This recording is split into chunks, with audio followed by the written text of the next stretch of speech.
What's going on, everybody? Welcome to today's first video. In today's first video, we're going to take a look at Chainlink and see what it's doing on the 4-hour, the daily, the weekly, and the weekly Chainlink Bitcoin pair to see if we can find any clues on what is going to happen next for Chainlink. So make sure you guys watch this entire video to see what is going to happen next. Now, we can see here, guys, on the 4-hour chart, as we not waste any time when we jump on into the chart here, you can see Chainlink has broken this resistance to the upside here. You guys can see we're getting held down by this general resistance once, twice, 3 times, 4 times, and 5 times here. And we actually did break that to the upside. So what are we looking at as far as a breakout target for this? Well, you can see that you can kind of classify this as 2 different things, right? You can say this is more of a cup and handle pattern breakout to the upside. You could also slightly categorize it as a possible inverse head and shoulders, right? However you kind of want to draw this, you can draw it in both different ways. Now, your potential breakout pattern for this is from the bottom of your head to the top of your shoulders, and you extrapolate that at your breakout point. It's going to give you an approximate target here for Chainlink at approximately about 45.25, right? So that's kind of your short-term target here. We have a bunch of stuff to go over on in this video. I'm going to show you guys where I more so think Chainlink is going to be going in the short term, but 45.25 is your short-term target based on the breakout of this pattern. Now, just flipping on over to the daily chart, this is our Fibonacci extension target from our last swing high back in August to our swing low back in September. And you can see we've kind of been respecting these Fibonacci targets, right? We had our first initial impulse to the 1.618 Fibonacci, second initial impulse to the 2.618 Fibonacci, right? And our third impulse, not exactly, but pretty much right to our 3.618 Fibonacci. So if the history was to repeat and we would go up to our basic Fibonacci extension targets, our next target would be up here, approximately at about 52.74, which has a lot of confluence I'm going to go over in our next chart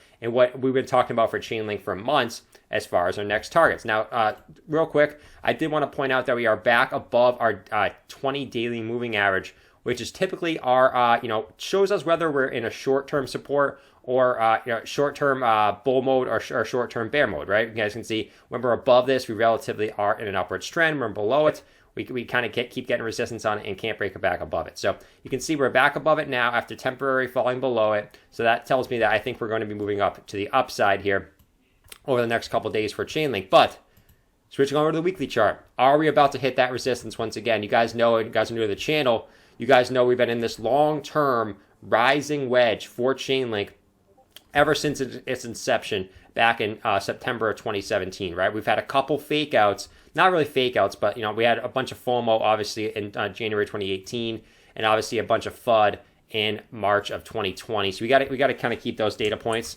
away from this. But you guys can see we had 1, 2, 3, 4, 5, 6 touches on the top of this wedge, and 1, 2, 3, 4, 5 touches on the bottom of the wedge as well. So this is all but confirmed to me. And as you can see, we're getting tighter and tighter in this wedge, and this does have to break out at some point. Now, this is on the weekly chart. 38.86 is where Chainlink currently is. Technically, it could still go straight up today and hit about 46.42 for the top of the wedge, which lines up very, very well with our measure move target here out of this cup and handle or inverse head and shoulders pattern we broke out of, right? So that's certainly interesting. Now, if it took us a couple weeks to get up there, you can see as far as we go over, the $52 Fibonacci mark would be somewhere around this point, right? Right around June 7th. So maybe we kind of consolidate up there slowly until we hit that Fibonacci target, and then we maybe go back down and retest the bottom of the wedge. But guys, at some point, we're going to get squeezed in this wedge, and we're going to have to break up to the upside here for Chainlink at some point. And I do think it's going to be relatively sooner than later. You can see the reason why here is our stock RSI is not at the lowest point. You guys can see we generally bottom out here for Chainlink when our stock RSI hits the bottom of this trend, right? You guys can see right here, we hit the bottom. That was the bottom of our trend. Here, guys, bottom of our trend.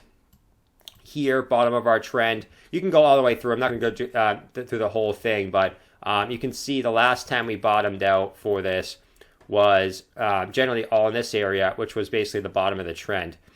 So we are getting close to that bottom there, which is interesting because we could go a little bit lower here, but generally speaking, we are towards the upper part of the wedge. So are we going to see kind of this weird fake out from the stock RSI which has been a pretty good indicator when we bottom out for Chainlink. I'm going to get a fake out and flip to the upside here for the stock RSI, which should ultimately lead in higher price action and break us out of the wedge for once and for good. You can see on the weekly RSI, we still have room to run, right? We still have room to run here on the weekly RSI, though we do have a little bit of bearish divergence here on the weekly chart. So just be wary of that. It already did play out with a red weekly candle, but it could still push us down further for sure. So we had lower highs on the RSI and higher highs in price action, so that could keep us down bearishly. If we did drop, that would bring us to somewhere around like 27, 28 bucks in the bottom of this wedge. Now, flipping on over to the Chainlink Bitcoin chart, this is what I want to spend a good amount of time on today. You could see that we are forming a similar pattern we did for each last two pumps for Chainlink on the Bitcoin ratio. You can see back here, guys, what we basically did is we had a initial pump up, right, came back down a little bit and then made a higher high, right? And then what did we do? We kind of consolidated, made a bottom here, made another high, and then we had kind of a downwards resistance, broke out of it, came back down and tested it, and then really went off parabolically. You can see the same thing we did right here, where we made a high, made a higher high, came back down, then we had a downwards resistance, we broke it, came back down and retested it. We tested our previous resistance as new support, and then we were off again. And what are we doing now? The exact same thing, just on a bigger, massive scale. You can see here, we made a high, we made a higher high, right? We came back down, right? And now we kind of have this downwards resistance. I drew it all the way from back here, but generally speaking, we do have this downwards resistance. What did? We broke it. We came back down and tested our previous resistance as new support. And if history was to repeat on this, we would smash up to the upside here on the Chainlink Bitcoin pair. I'm excited for it. Hope you guys are as well. But that's going to be the video today, guys. Hope you guys did enjoy. If you guys did, make sure you guys leave a thumbs up. Make sure you guys subscribe if you guys are new to the channel and like the content. And I'll check you guys out in the next video. Peace out.